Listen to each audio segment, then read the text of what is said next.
And before we continue, it is so important that we do an acknowledgement of traditional lands. Royal Roads University acknowledges that the campus is located on the traditional lands of the Kosatsa Esquimalt and Lekwungen Songhees ancestors and families. It is with gratitude that we now learn and work here, where the past, present, and future of Indigenous and non-Indigenous students, faculty, and staff come together. Welcome. And today's session, just to make sure that you're all in the right room, is on the Bachelor of Arts in Professional Communication. And with me today, I have Dr. Geo Takach, who is the Associate Professor and Head of the blended Bachelor of Arts in Professional Communication program. And my name is Emara Angus, and I'm an Education Specialist. In addition, we also have a few of our team behind the scenes. We have Nancy, who is an Education Specialist, and she'll also be monitoring the chat and here if you have any tech support needs. We also have Diana Scott, who is an Enrollment Advisor, and she'll be helping with the chat and answering any questions about the program as well. So you have a big team here for today's session. Oh, thank you, Diana, for introducing yourself in the chat there. Shall we continue? Give me a thumbs up. All right, awesome. So today's agenda, get to know one another. And that's kind of what we're doing right now. So hello and welcome. We're also going to do a brief overview of the Royal Roads University experience. We're going to go through the program information, the application process, and questions throughout. So we're located, as I mentioned earlier, in Victoria, British Columbia. We are in Canada. Our population is about 37 million, which is the population of Canada, not Victoria, BC. We're located on Vancouver Island, which is a beautiful island off the coast of British Columbia. The closest largest cities are Vancouver, which is just a ferry ride away, as well as Seattle, which is in the United States, also just a ferry ride away. Our top three industries in Victoria are advanced technology, hospitality and tourism, and education. And as I mentioned, we're one of the mildest climates in Canada. As if it snows here, we're all pretty surprised and pretty shocked.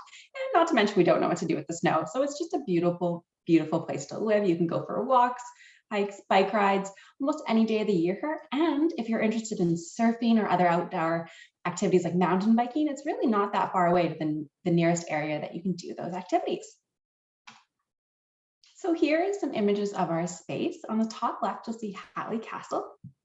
You actually might recognize Hatley Castle from movies such as X-Men or Deadpool, and it's a castle that we really have right on campus, and it overlooks Esquimalt Lagoon, which is the bottom left image. It's a beautiful migratory bird sanctuary, and in the background of the Esquimalt Lagoon, you can see the Olympic Peninsula Mountains, which are right over to the neighbors of the United States of America there. And the top right, we have a beautiful garden. That's our Japanese garden, but we have a wonderful garden on campus that you can explore during your on-campus time or while you visit during your residency. We have many, many kilometers of hiking trails around campus as well. And the bottom right image is just an ode to that we have been teaching and learning here at Royal Roads for over 25 years.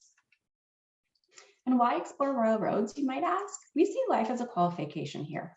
We understand that every single person in the room is joining us today with a different career background, different goals, different aspirations, and that is what makes our university special. It's just that unique diversity of our cohorts. And we're really big on getting to know you, profs who know your name. We do it fast. We get to know every single person in the room quickly. And learning based on life, realizing there shouldn't be that division between theory and practice.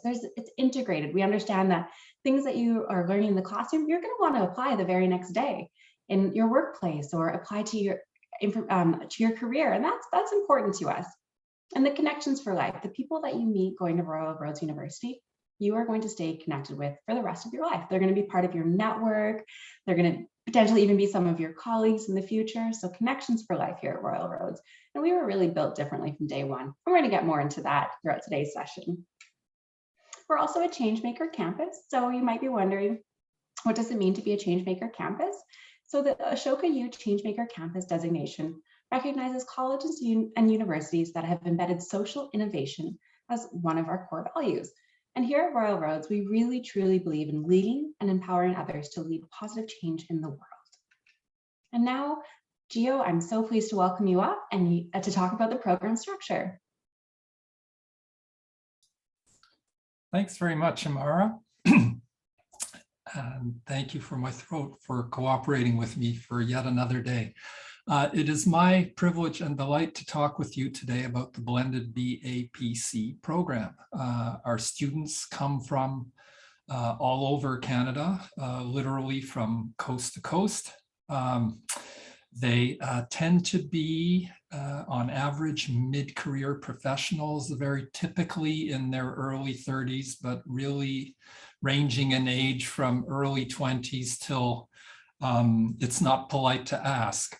So we have a demographically mixed bag of people who come to our program, united by their desire to do professional communications. And our program, like our university as a whole, is very much oriented towards the practical. We have a strong social justice bent, as the Ashoka Changemaker designation that Emara told you about demonstrates. Environmental and economic justice as well is part of our DNA. We have a cohort-based structure. We believe in cohort-based learning. So at more traditional universities, perhaps you might select your courses and go through, and you might have some colleagues in the same classes from time to time. The way we do it, the whole cohort goes through the same program together. So it's a chance for you to learn as a group, get to know each other as a group, and form what we hope is the beginning of a lifelong network. I've just wrapped up teaching my course in sustainability communication in the program, and the cohort, and we'll leave aside the question of the instructors, definitely getting a little misty-eyed towards the end of their 2 years together. This is one of the later courses in the program, and it is so beautiful to see those bonds form. I had a cohort-based learning experience earlier in my academic adventures, and it really did change my life, and that's what our hope is at Royal Roads for you. So let's take a look at the program structure of the blended BAPC, Bachelor of Arts in Professional Communication program. Warning, RRU, or Royal Roads University as we call it, is the most acronym happy place I've ever had the pleasure of inhabiting. So if I speak to you in acronyms, Emara, please correct me or explain me. So in the BAPC program, you have two options. You have a 12-month or a 24-month, 1 year or two. And traditionally, the 1 year option has been offered on campus. You come to Victoria, full metal jacket, you take it full on for 1 year. Since the arrival of COVID-19, of course, that program has moved online. It is currently being delivered online. We'll see what happens with the next intake in September, where our provincial health officer, Dr. Bonnie Henry, and others tell us we will need to be. The blended option, 24 months, has always been delivered primarily online, with the exception of a magical 2-week period in May we call the annual residency. It's an on-campus intensive in which people come and take typically 3 or 4 courses together, depending on which year of the program they're in. And that's where the cohorts really gel, when you get to meet each other face to face. Now, since the pandemic, again, we have held the blended part of it entirely online. This year, I'm delighted to tell you, in a couple of months, we're going back for the, well, I guess our intake, Emara, is coming up pretty soon for that, isn't it? Because we start on April 4th. We are going to be on campus for the residency part of that 2-year program. Typically, the on-campus BAPC cohorts skew a little younger demographically. The blended cohorts tend to be more, I mentioned, mid-career professionals who can't take a year out to come and live in Victoria because they have jobs, families, pets, other obligations. So they're squeezing this study in on top of everything else. Now, the BAPC, it says here, examines language, media, culture, and technology. It must be true if it says it here. There are 3 pillars of the program. as we conceive it. And the first one is theory. Theory being ways of seeing the world. And that is a gift of scholarship, is that it allows you different ways to see things. At Royal Roads, we believe, we love theory. I personally love theory. I teach theory. That said, how much sweeter is it if you can apply it for a practical purpose to make something better, whether it's yourself, a relationship, an organization, a community, a province, a country, a planet. That's up to you. So we've got the theory. Different tools in your toolkit as a professional communicator, being able to see things through different lenses. And then, of course, we've got the practical, to which I've already alluded. Royal Roads has always had a strong practical focus. It's actually part of the legislation that created us. We have to serve the needs of the people of BC. We interpret that very broadly. And finally, the third element, the third pillar, the third leg of the stool, choose your analogy, is creativity. We want you to bring your fullest, best self to your studies and explore different ways to communicate, as well as different ideas. We'll talk about that in just a second. I'll stop for just a moment and let you read these beautifully written 2 paragraphs on the slide.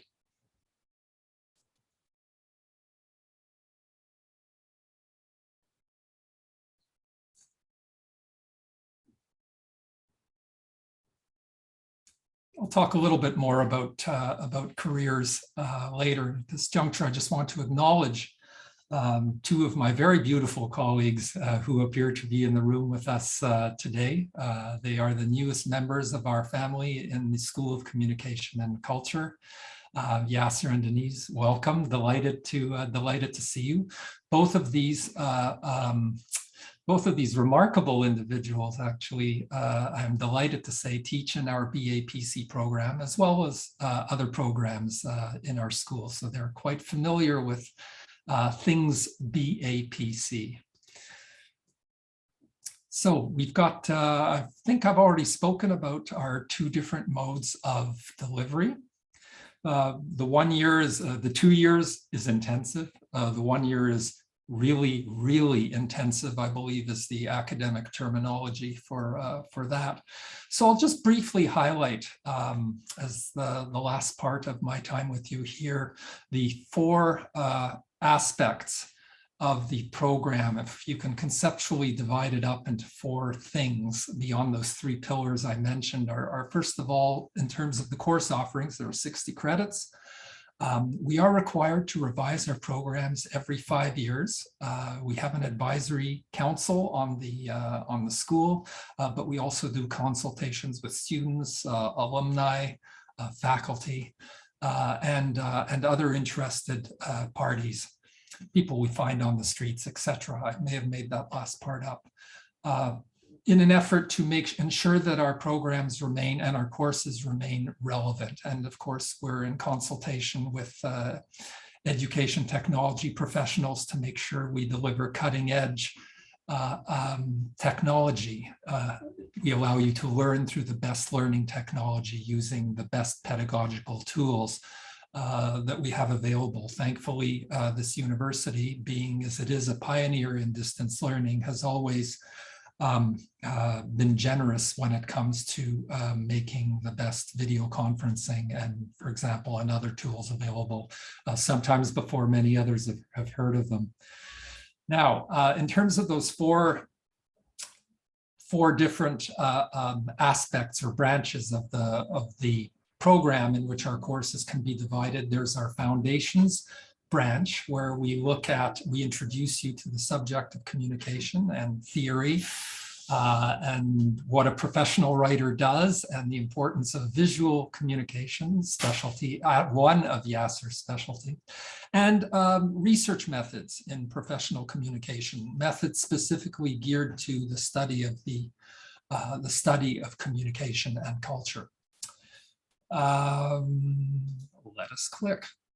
And then, of course, when I mentioned creativity earlier, I talked about the different ways that we communicate, the different platforms. So we're going to look at digital communication. Inside the theory course, you also get a crash course in the history of communication media up until ones and zeros. And then in this particular course, historical conceptual foundations, you talk about digital communication in terms of theoretically approaching it, what it is, what it does, how it affects our thinking, how it shapes what we do, but also very practical applications of it through social media in particular. The advanced digital communication course applies that, takes a very strong practical orientation to that. We have a multimedia storytelling course. I've taught that. It's a course in media production that empowers you to hone your communication skills through diverse media of communication. Visual and sound, not least of which. And then we've got some practical courses around that would be useful in a field like marketing and public relations, where we're talking about communications planning and stakeholder engagement, and being able to do advocacy, being able to take a position publicly and persuade an audience about something you'd like them to be persuaded of. And this is the more theoretically heavy part, where we look at global communication. And again, Denise, it's one of her specialties. We have a data analytics course that gets you into the wonderful world of number crunching, strategic internal and external communication, which tells you how communication works within and beyond organizations. And there are a couple of courses that I've had the great delight and honor to develop and teach, a course about communicating sustainability. And with my wonderful colleague, Russell Johnston, our Indigenous Education Manager, we've co-developed and are co-teaching a course called Communication in Indigenous Contexts, which invites students to join us on our journey towards creating a shared third space where Indigenous and non-Indigenous people can explore how to communicate about Indigenous concerns, which is a priority for our university, one of our 5 academic priorities going forward, and certainly a priority for the federal government in the wake of the 2015 report of the Truth and Reconciliation Commission of Canada, with recommendation 94 of which specifically called on media schools to advance the imperatives of that report. Let's go back a step, and this is our 4th quarter media and cultural studies. It's a fan favorite in our school, our intercultural communication course. We have a course that is a bit like a practicum course, which we call Professional Experience in Communication. It's an opportunity for you to do an actual project for an actual client as part of your study. And then we have a course in crisis communication, and our capstone course is COM 490. That is the bridging place between your study at Royal Roads and the next chapter of your career. So it's an opportunity to consolidate all of your learning in a portfolio, take stock of what you've learned and where you would like to take your learning in particular. And this last slide, which I can quickly speak to, Emara, is gives you a sampler of some of the careers that our graduates have gone on to contribute to. We have a fairly high rate of take up of our graduates in all fields, diverse fields of endeavor.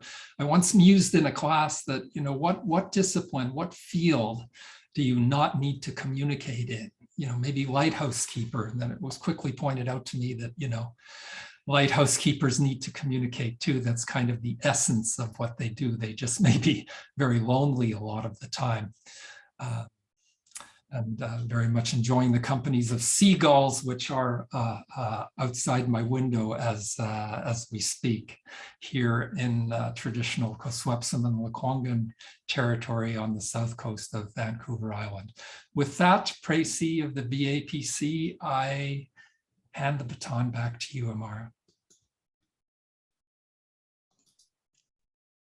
Thank you so much, Geo. It's always a pleasure hosting webinars with you.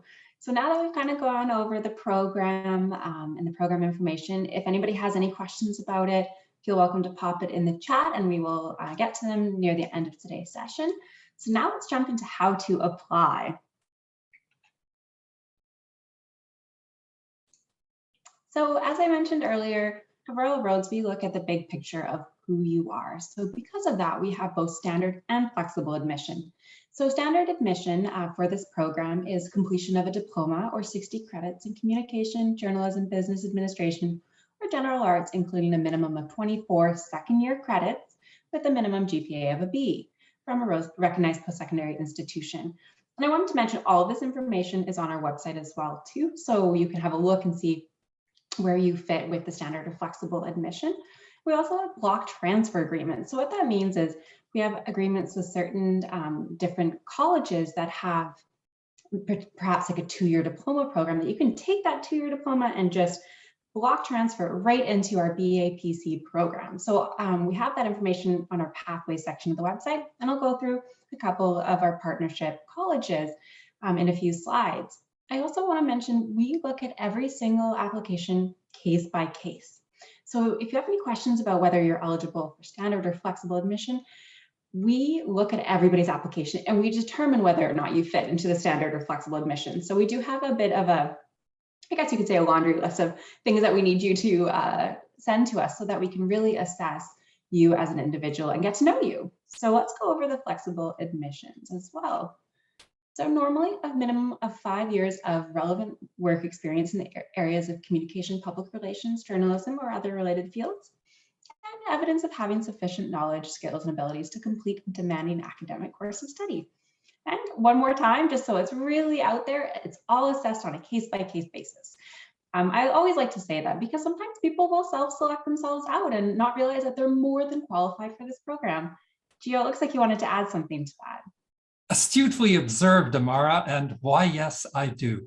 One of my duties as program head is to review these flexible admission files. So just a tip, and that's another thing that brought me to Royal Roads, is the fact that they not only recognize but honor learning as a lifelong process that also takes place beyond the confines of the arch traditional academy, that there are many ways to learn. So if you don't meet traditional admission criteria, there may well be other things in your background which would qualify you for admission, particularly in the realm of practical experience. And when I look at those flexible admission files, we have the usual things that admission departments and universities tend to look at, letters of reference, resumes, application forms. But my favorite part is the statement that you are invited to make. So it's not just a letter, dear committee, please admit me, love Geo.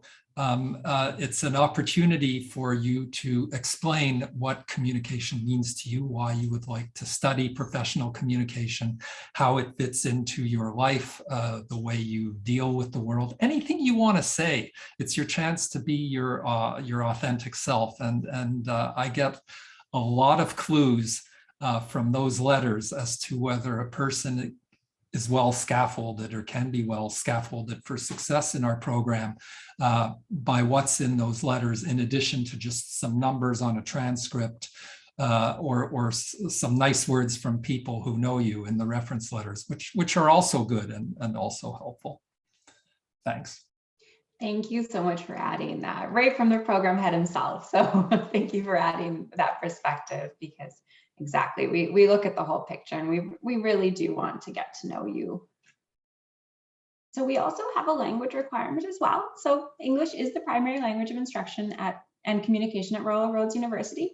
So if your primary language is not English, you must meet our English language requirements through one of 3 ways: either holding a recognized credential from an English-speaking country, submitting an official English language proficiency test score report. Whoa, that was a mouthful. Or completing one of our global learning and language center programs.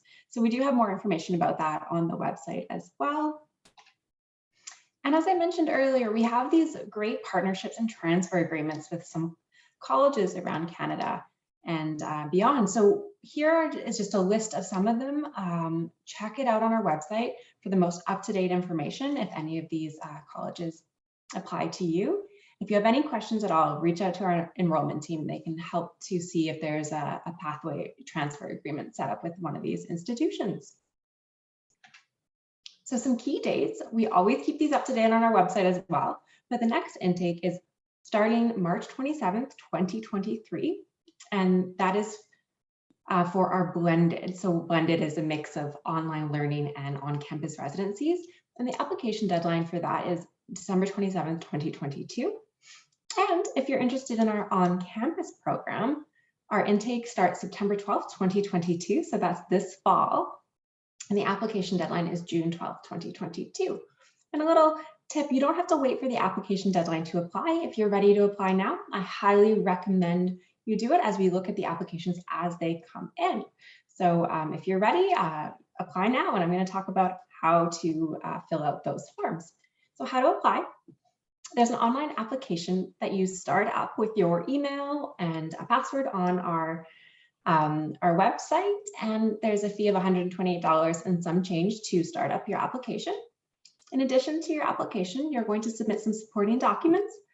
So these are things like official transcripts from any post-secondary education that you've done. So if you have certificates or diplomas or any forms of credentials from another institution, we ask that those are sent to us, either in a sealed envelope from the institution itself, or the institution can send us an email directly with your official transcript, other information like a detailed resume. And as Geo was mentioning earlier, the personal statement of intent. I have recently applied for a program, and that was actually my favorite part of applying, is it really makes you dig into your why. You're talking about, why are you applying for this program? Where do you hope to go with it? What makes you a suitable candidate? Why does it fit for you? And what can you bring to your cohort? And honestly, it really made me realize that I was ready to take the program because of my personal statement when I was writing it. And on our website here, Deanna can pop in a link in the chat of the how to apply, but basically you can just follow the checklist of how to apply and make sure you're submitting all of the required information. In addition, 2 letters of reference. And what I recommend doing is writing your personal statement first, and then sharing it with the people that you've asked to write your letter of reference. So that way they can understand your why. They can speak to your why as well in the letter of reference, as well as a portfolio upon request. So there might be a time where we would request a portfolio. Actually, Geo, to put you on the spot, when do we request portfolios? Like when is that something that we do when people are applying? Is that something that happens often, or? You know what? I don't recall it happening in my experience, to be honest. It would happen when the application is reviewed. So we would not have a time of year where we have meetings to review portfolios. I know art and design schools work exactly that way. But I have not had occasion to request a portfolio to review. So I can't give you a fixed answer on that. Okay, awesome. So it doesn't sound like it's too common of a thing, but the other ones we do require you submit in advance while you're applying. Okay, and if you do have any questions about any of these, Diana just popped in her information if you wanted to set up a one-on-one appointment in the chat there, so you can kind of unpack what this might look like, because our enrollment team can help you walk through this as well. And we do understand that education is an investment. It is a worthy investment, but we do have a financial aid office to support you if you have any questions, or if you're looking to look at loans or awards or research scholarships or any other funding. I highly recommend that you start doing that now while you're considering applying, because there's a lot of different opportunities available. So have a look on the website. You can even set up an appointment with a financial aid and award specialist now and have a chat and see what kind of opportunities are there for you. And if if you'd like to connect with us and you're ready to take that next step and you have any more questions that you haven't popped into the chat today, you can reach out to us. Our enrollment advisors, learn.more@ruralroads.ca, or if you are a Canadian student or a citizen, international admissions and registration, learn.more.international@ruralroads.ca is specifically tailored if you're an international student and you're coming and wanting to study in Canada. So that's our contact information. And now, do we have any questions? I'm going to have a look in the chat here and see if any questions come up. Actually, Geo, I want to start with a question that we get quite often, and I was hoping you could enlighten us. What does a day-to-day look like if you're, say, studying in the Bachelor of Professional Communication program? What does day-to-day or week-to-week look like for a student? That's a great question. Not being a student and acknowledging that all students go through the world differently and have different schedules, lifestyles, and sports team preferences, if any. I'm not sure I could give you a definitive answer, but what typically happens in the on-campus program is people come to class. They come to class pretty much every day for 3-hour sessions and take their courses in blocks. They would take maybe 4 or 5 courses in a week, so they might have, say, a Friday off, but they would come to campus every day for that 3-hour block. That's how, back when it was done on campus in the BAPC, it was done. And you would be expected to do your group work and any assignments around those classroom hours, even if you get some time to work during class. In the blended program, it's primarily what we call asynchronous learning, meaning you do not learn at the same time. And the way an online course unfolds, Emara, and listeners and viewers, is typically by way of discussion boards inside of an interface called Moodle. It's formerly known as Blackboard. It's a shell for courses, and they contain things like discussion forums where the instructor will post questions, and then members of the cohort, students, will share answers. So much like a conversation, a text conversation you would have, except these are informed by scholarship and sometimes cite scholarly authorities, you would have discussions unfolding. That is typical. In my online courses, I like to have, an in-person office hour, in-person mediated by ones and zeros, but also a synchronous class of an hour or an hour and a half a week where we actually get together at the same time in the same space. Usually I take a doodle poll, recognizing that people are in different time zones. The one that works best for most people is what we take. So we would come together then and have a class. I typically would not lecture myself in such a class. I might say a few things, but we have discussions, guest speakers. I might show you some of my film work, for example, and we might discuss that.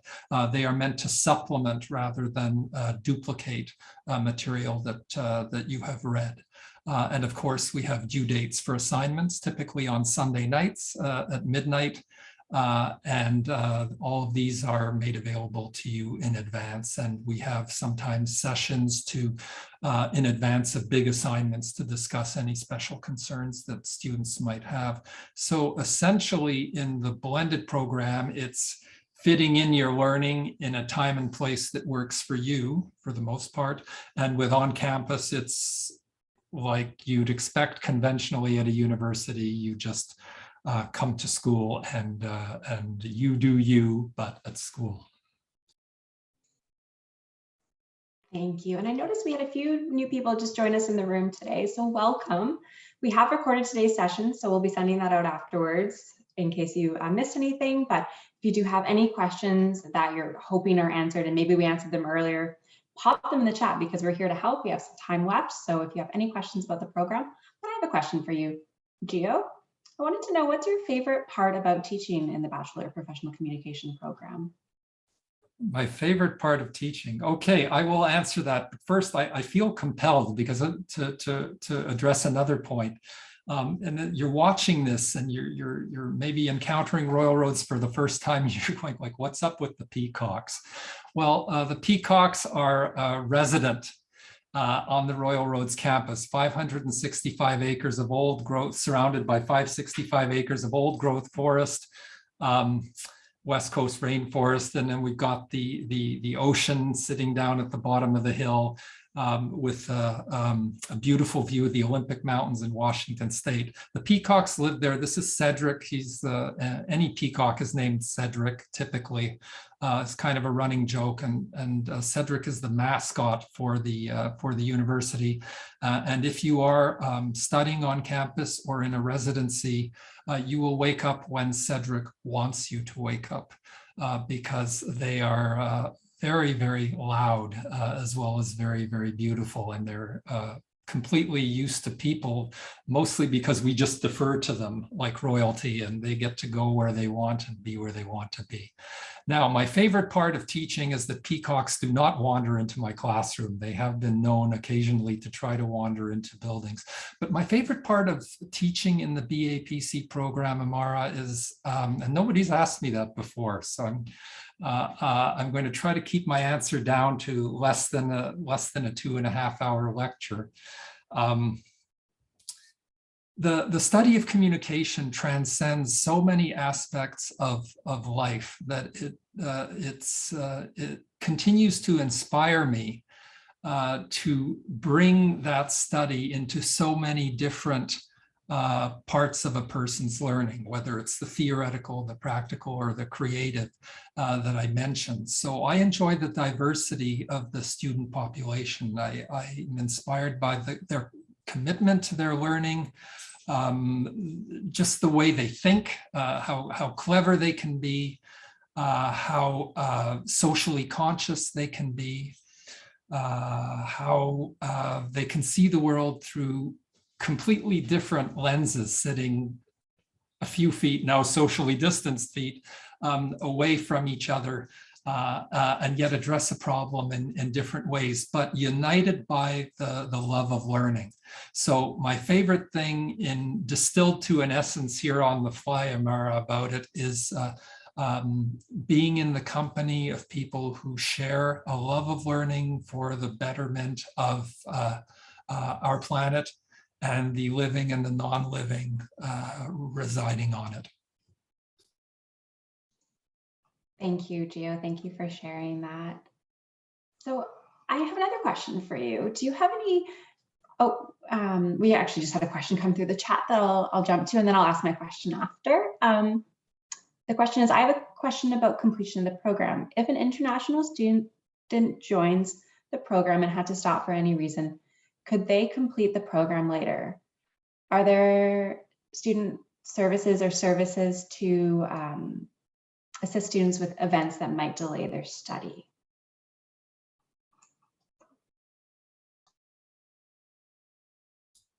I can take a shot at it, Emara, or you can.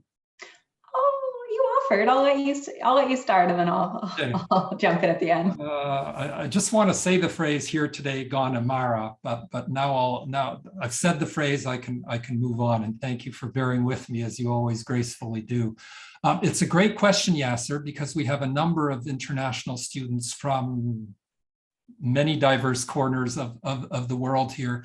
And we understand with our practical focus, especially, that people's programs of study can be interrupted because maybe there is a family health matter at home that people need to go to. And I know some of my colleagues can certainly speak to that. There might be a visa issue. There might be a MasterCard issue. I don't know. This is allowed for, and we have something called completion plan that our program assistant, the fabulous Jackie Lee, can help you with. Because we have 2 BAPC programs and we have a seamless exchange, if you still want to complete your degree by a certain period of time, if you have to defer a course, then you can maybe pick up the course in the other program if it's offered at the right time for you without having to wait another year for it to roll around again. So it's understood that life happens. Your degree can be interrupted, particularly if there are international considerations, and you're certainly welcomed back when you're ready to proceed. Thank you, Geo. And I'll just read as well. Diana answered in the chat, just added some more information. So students can request a leave of absence form from the program and restart when they are prepared to complete their studies. Thank you for that. Awesome. So I had another question for you, Geo. Do you have any words of advice for the people in the room today who are considering taking the BAPC program? Sure. I see Maria has a question. I just don't seem to answer your questions just straight today. It just seems to be the way of the world, or I'm talking about peacocks. But the ability to apply for a study permit. Can you speak to that? Yes. So in regards to a study permit or a visa, we highly recommend that you reach out directly to learn.more.internationalroyalroads.ca, as they're specialists in that area and can speak more to study permits and the eligibility for that. So absolutely, thank you for the question. I would recommend learn.more.internationalroyalroads.ca. Sorry, I can't answer that better, but there are kind of specific rules and regulations around what counts for a study permit. Okay, and now coming back to your question, which did not involve peacocks, about my advice to people coming into the program or considering the program. How did you? Yeah, because we have a whole room of people who are here wanting to learn about the Bachelor of Professional Communication program. They're kind of on that cusp of wondering, is this the right program for them, and if they should take a leap and take the program. So do you have any kind of final words of advice or any recommendations for the people in the room today or listening to the recording later? Oh, sure. And thank you for asking. If you, only you can make the decision about whether it's right for you, but if you come to Royal Roads, our school mantra, which I am taken with completely, even if I don't completely understand it, is life dot changing. The dot is the part I don't completely understand, although I do like it as a tagline. Our objective is to provide the groundwork for you to change your life and for you to be your best, authentic, theoretically informed, practically skilled, optimized, creative self. It's a chance to learn with a group of people who are united in their interest in professional communication and their interest in learning together as a group. I would strongly invite you to have a look at a document, not just because I helped write it, but because, or write a revision of it, but because the original drew me to Royal Roads. It's called our Learning, Teaching and Research Model, LTRM. There's our acronym at work again. And there are 2 editions of it online, a longer form version, if you like longer forms of things, and a shorter form. And it talks about the DNA of Royal Roads and what makes it, what we feel makes it a special place to learn. And if you read it and it resonates with you, this might be a good place for you to consider. And as Emara mentioned, we do get to know you here, having taught at 4 other institutions on a sessional basis before coming to Royal Roads full-time. I prided myself on my ability to learn students' names. Got a little tricky with classes, over 50 or 60, but I like to know their names by the 3rd or 4th week. And here, halfway through the first class at Royal Roads, I will know your name, whether you want me to or not, more typically than not. Our classes in our BA, we didn't talk about cohort sizes, so I'll end on this, Emara. Our cohort sizes have varied in the time I've been here, from mid-20s to high 30s, with an average somewhere maybe in the low 30s typically. depending on blended or online. We had a record number of 42 in the blended last year.